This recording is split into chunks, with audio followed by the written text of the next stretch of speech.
दोस्तों, मैं आपके लिए मानचित्र लाया हूँ, जो बोर्ड परीक्षा में आ सकता है। तो इसमें बोर्ड परीक्षा में आने की संभावना जो है, आ सकता है और आए भी हैं, बोर्ड में पहले भी पूछे गए हैं। तो मैं आपको बताता हूँ, ये भारत का नक्शा है, इसमें भारत के राज्य हैं। ये भारत के राज्यों के नाम हैं: जम्मू कश्मीर, पंजाब, हिमाचल प्रदेश, उत्तराखंड, उत्तर प्रदेश, राजस्थान, हरियाणा, मध्य प्रदेश, गुजरात, महाराष्ट्र, छत्तीसगढ़, झारखंड, पश्चिम बंगाल, उड़ीसा, तेलंगाना, महाराष्ट्र, आंध्र प्रदेश, तमिलनाडु, केरल और यहाँ पर जो है सिक्किम, मेघालय, असम, अरुणाचल प्रदेश, मणिपुर, नागालैंड, मिज़ोरम, त्रिपुरा, ये भारत के राज्य हैं। ये आप देख लीजिए। और भारत में जो भारत से के राज्यों से संबंधित होगा तो इसी के अंदर दिखाना है। और ये जो है भारत के अंतर्राष्ट्रीय पतन है। अमृतसर में श्री गुरु रामदास जी अंतर्राष्ट्रीय हवाई अड्डा, दिल्ली में इंदिरा गांधी अंतर्राष्ट्रीय हवाई अड्डा, हैदराबाद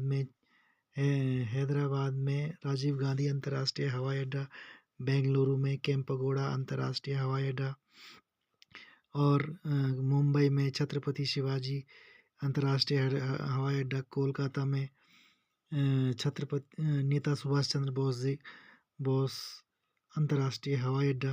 तो ये हवाई अड्डे हैं, इसे भी आप देख लेना।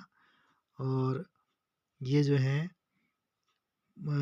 पतन है। कभी कभी पूछता है कि भारत के मानचित्र में निम्न पतनों को दर्शाइए। देखिए, पतन जो है अंतर्राष्ट्रीय व्यापार के द्वार होते हैं और इनसे समुद्री मार्ग द्वारा व्यापार होता है। तो ये देखिए, ये यहाँ पर कोलकाता, हल्दिया, पारा, विशाखापट्टनम, चेन्नई, तूतीकोरिन, कोच्चि, मंगलौर, मार्मागांव, मुंबई, कांडला, ये जो है पतन है। इनसे अंतर्राष्ट्रीय व्यापार किया जाता है, विदेशों को सामान को भेजा जाता है। ये भी आप देख लेना।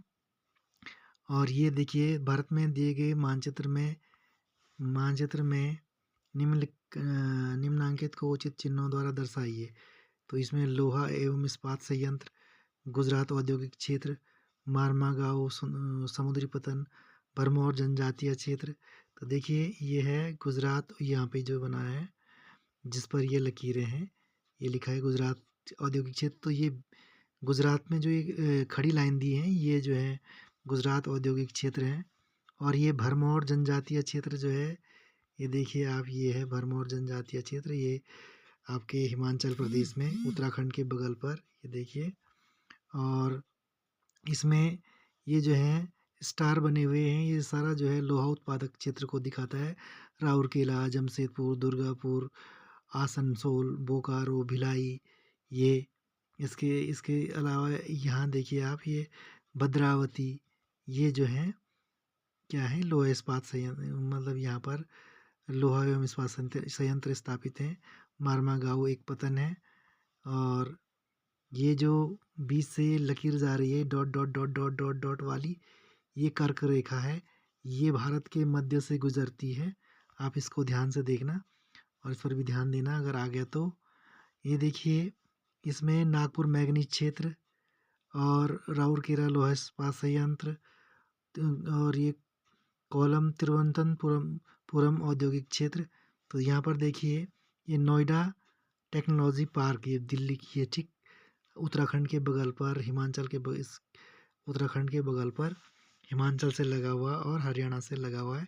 यहाँ पर जो है नोएडा, सब उत्तर प्रदेश से लगा हुआ है, नोएडा टेक्नोलॉजी पार्क है।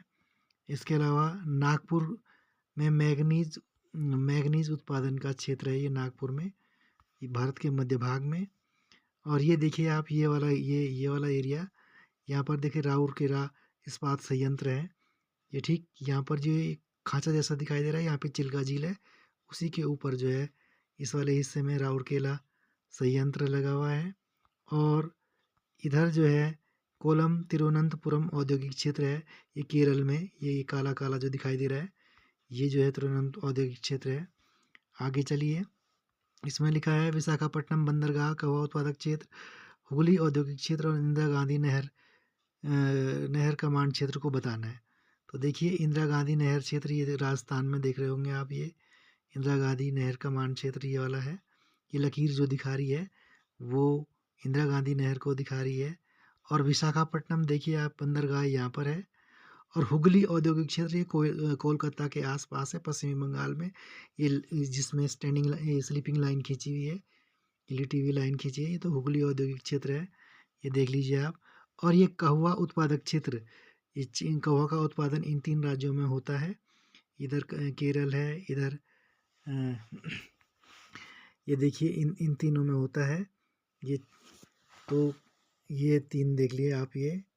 इसके बाद आगे चलिए। ये जो है इसमें दिखाया है गन्ना उत्पादक क्षेत्र। तो ये उत्तर प्रदेश में ये हल्का हल्का काला दिखाई दे रहा है, ये सारा जो है गन्ना उत्पादक क्षेत्र है। लौह अयस्क निर्यातक पतन, तो जहाँ से लौह अयस्क को विदेशों को भेजा जाता है, तो पारादीप, विशाखापट्टनम और इधर मंगलौर और मारमागांव ये है। तो यहाँ से जो है ये लोहा निर्यात किया जाता है। इसके बाद आता है आपका अहमदाबाद अंतर्राष्ट्रीय हवाई अड्डा। तो ये अहमदाबाद अंतर्राष्ट्रीय हवाई अड्डा, ये गुजरात में जो ये बिंदु बना रखा है, ये जो है अहमदाबाद अंतर्राष्ट्रीय हवाई अड्डा है। और मुंबई पुणे औद्योगिक क्षेत्र, तो ये काला काला करा हुआ है यहाँ पे, ये काला पूरा बड़ा सा, ये जो है मुंबई औद्योगिक क्षेत्र है। मुंबई पुणे औद्योगिक क्षेत्र है। तो इससे आगे चलिए। तो इसमें देखिए इस वाले में कपास और जूट का उत्पादन दिखाया है। तो जो ये स्टैंडिंग लाइन, ये तिरछी लाइनें खींची हैं ये वाली, तो यहाँ पर जो है कपास का उत्पादन ज़्यादा होता है इन क्षेत्रों में, यहाँ दक्षिण भारत में, महाराष्ट्र में। तो ये जो है यहाँ पर कपास का उत्पादन ज़्यादा था। और ये देखिए आप पश्चिमी बंगाल में, जहाँ ये चार खाने वाले बने हुए हैं, यहाँ पर जो है जूट का उत्पादन होता है। ये जूट उत्पादक वाला क्षेत्र है। और संकेत में जिस जिस प्रकार से जूट को 4 खाने से दिखाया है और इसको कपास को तिरछी लाइन से दिखाया है, इस प्रकार के संकेतों का उपयोग किया जाएगा। अब देखिए उच्च मानव विकास सूचकांक वाले राज्य। तो भारत में सबसे उच्च मानव विकास सूचकांक जो है केरल का है। तो केरल ये है, तो केरल नंबर 1 पर है। इसके बाद पंजाब जो है ऊपर है, पंजाब ये दूसरे नंबर पे है। और इसके बाद फिर जो है तमिलनाडु तीसरे नंबर पर है। और चौथे नंबर पर क्या है, महाराष्ट्र। ये आप यहाँ पर एक डॉट डॉट वाली लकीर देख रहे होंगे, तो इसे देखिए, ये कर्क रेखा है, ये भारत के मध्य भाग से होकर के गुजरती है। इसके बाद अब देखिए विश्व का मानचित्र आ गया। तो विश्व के मानचित्र में डेयरी कृषि क्षेत्र और मिसिसिपी जल मार्ग पूछ रहा है। तो जो ये काला काला दिखाया हुआ है, ये काला, यहाँ पर संकेतक देखिए, डेयरी क्षेत्र कृषि क्षेत्र को दिखाने के लिए काले का रंग का प्रयोग किया है। और मिसिसिपी नदी जल मार्ग को दिखाने के लिए ये 2 लकीर खींची हुई है, ये नदी को दिखाने के लिए। तो आप देखिए ये काला मार्ग उत्तरी अमेरिका में, ये भी डेयरी वाला क्षेत्र है। ये ग्रीनलैंड में ये काला क्षेत्र, ये भी। और इधर यूरोप में ये काला क्षेत्र, ये भी जो है डेयरी कृषि के क्षेत्र हैं। और मिसिसिपी नदी जो है उत्तरी अमेरिका में, जो ये 2 डंडे खींचे हुए हैं ना, तो ये नदी को दिखा रही है। तो ये मिसिसिपी नदी है उत्तरी अमेरिका में। इसके बाद आगे चलिए। ये है, इसमें दिखा रखा मिश्रित कृषि क्षेत्र और राइन नदी। तो राइन नदी जो है यूरोप में है। तो पहले हम मिश्रित कृषि क्षेत्र देखते हैं। तो मिश्रित कृषि क्षेत्र, जहाँ जहाँ ये काले काले धब्बे दिखाई दे रहे हैं, उत्तरी अमेरिका में, नीचे दक्षिणी अमेरिका में, इधर यूरोप में, इधर नीचे अफ्रीका में, ये जो हैं आपके मिश्रित कृषि वाले क्षेत्र हैं। और जो ये यहाँ पर ये काला दिखाई दे रहा है, और इस काले में ये 2 नीचे को डंडे खींचे हुए हैं, ये जो है आपका राइन नदी है। और राइन नदी को यूरोप की जीवन रेखा भी कहते हैं। तो ये यहाँ पर देखिए, ये राइन नदी है। अब आगे चलिए आप, ये देखिए इसमें पूछा है गहन निर्वाह कृषि क्षेत्र और पनामा नहर। तो गहन निर्वाह कृषि क्षेत्र वाले क्षेत्र ये वाले हैं, ये दक्षिण पूर्वी एशिया में है। ये देखिए हमारे देश भारत में भी ये क्षेत्र है। और ये इधर चाइना में, इधर रसिया में, ये वाला क्षेत्र जो है आपका गहन निर्वाह कृषि वाला क्षेत्र है। अब पनामा नहर देखिए, पनामा नहर उत्तरी अमेरिका और दक्षिणी अमेरिका में है। ये देखिए ठीक यहाँ पे, जहाँ पे ये 2 डंडे खींचे हुए हैं, ये पनामा नहर है। आप इसको ध्यान में रखेंगे। इसके बाद अगला क्वेश्चन, अगला देखिए नक्शे में, इसमें ये एक वाणिज्य पशुधन पालन के क्षेत्र पूछे हैं। तो ये काले रंग में जितने भी बना रखे हैं, ये यहाँ पे, ये सारे जो है वाणिज्य वाणिज्य पशुपालन के क्षेत्र है, पशुधन पालन के क्षेत्र हैं। ये ऑस्ट्रेलिया में, ये अफ्रीका में, ये एशिया में, ये देख लीजिए आप। अब इसमें पूछा है एक और कि पार साइबेरियन रेल मार्ग, तो रूस में है। ये देखिए, ये जो लाइन जैसी लिखी है, सेंट पीटर्सबर्ग से होते हुए व्लादिवोस्टॉक तक जाने वाली कौन सी है, यानी पार साइबेरियन रेल मार्ग है। विश्व का सबसे लंबा रेल मार्ग है ये, यहाँ से सेंट पीटर्सबर्ग से व्लादिवोस्टॉक तक जाता है। तो आप इसे भी देख लेंगे। और इसके बाद आगे चलिए। इसमें इसमें पूछा, इसमें आदिकालीन निर्वाह कृषि के क्षेत्र पूछे हैं और स्वेज नहर।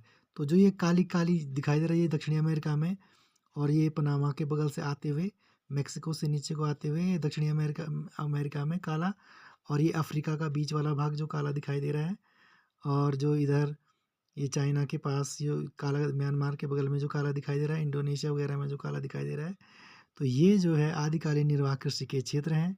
स्वेज नहर, स्वेज नहर देखिए ये अफ्रीका है, अफ्रीका के बीच में ये काला काला खींचा हुआ है। तो जो यूरोप और अफ्रीका के बीच में जो खाली स्थान दिखाई दे रहा है, ये भूमध्य सागर है। तो इसी के इस किनारे पर जो है स्वेज नहर है, आपको दिखाई भी दे रहा है, लकीर खींच रखी है उन्होंने। तो यहाँ पर जो है स्वेज नहर है, तो आप इसे भी देख लेंगे। देखिए, विश्व के मानचित्र को समझाने के लिए ये लकीरें खींची गई है। जब आपके पास मानचित्र आता है तो उसमें जीरो, देखिए यहाँ पे देखिए ये 0 डिग्री, इधर भी 0 डिग्री रहता है, ऊपर पैमाने के अनुसार रहता है। तो जो समांतर रेखाएं यानी पड़ी हुई लकीरें होती हैं 0 डिग्री वाली, उसे हम भूमध्य रेखा कहते हैं। और भूमध्य रेखा से 23.5 डिग्री ऊपर वाली लकीर रेखा को हम कर्क रेखा कहते हैं। और भूमध्य रेखा से 23.5 डिग्री दक्षिणी अक्षांश वाली रेखा को हम मकर रेखा कहते हैं। यानी भूमध्य रेखा से ऊपर का हिस्सा उत्तरी गोलार्ध और भूमध्य रेखा से नीचे का हिस्सा दक्षिणी गोलार्ध। तो कर्क रेखा जो है उत्तरी गोलार्ध में है और मकर रेखा दक्षिणी गोलार्ध में 23.5 डिग्री पर। ये समझाने के लिए मैंने किया। इसमें और आगे देखिए समझाने की कोशिश की है। इसमें आपको दे रखा है कि यहाँ पर ये निर्वहन संग्रहण के क्षेत्र और पार कैनेडियन रेल मार्ग। तो पार कैनेडियन रेल मार्ग वैंकूवर, ये पार कैनेडियन रेल मार्ग हैलिफैक्स से वैंकूवर तक जाता है, या वैंकूवर से हैलिफैक्स तक जाता है। ये देखिए ये पार कैनेडियन रेल मार्ग है। और निर्वहन कृषि ग्रहण क्षेत्र, ये जो ये पड़ी हुई रेखाएं, ये स्लीपिंग लाइन जो खींची हुई हैं, ये कनाडा में, ये उत्तरी अमेरिका का ऊपरी हिस्सा, इसमें कनाडा में, इनमें जो खींची हुई है, तो ये देख लीजिए आप। और जो ये दक्षिणी अमेरिका में जो ये लकीरें खींची स्लीपिंग लाइन, या अफ्रीका में जो है ये वाले क्षेत्र, या एशिया का ऊपरी भाग, उत्तरी भाग जो है, इसमें जो ये स्लीपिंग लाइनें खींची हैं, ये जो है आपका निर्वहन संग्रहण के क्षेत्र है। इसके बाद देखिए मैंने आपको यहाँ पर जो है भूमध्य रेखा बताने के लिए नक्शे में जो यह रहता है 0, तो जो ये पड़ी हुई रेखा है 0 वाली, ये वाली यहाँ से इधर के लिए, ये जो है आपकी कौन सी है, भूमध्य रेखा है। और जो ये खड़ी रेखा है ऊपर से देखिए आप, ये यहाँ से और नीचे को मिल रही है, इसे ग्रीनविच रेखा कहते हैं।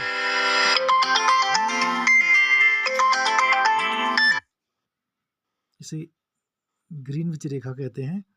और इसे आप देख लिया होगा आपने, एक भूमध्य रेखा और ग्रीनविच रेखा। और इसके साथ ही अब वीडियो को समाप्त करते हैं।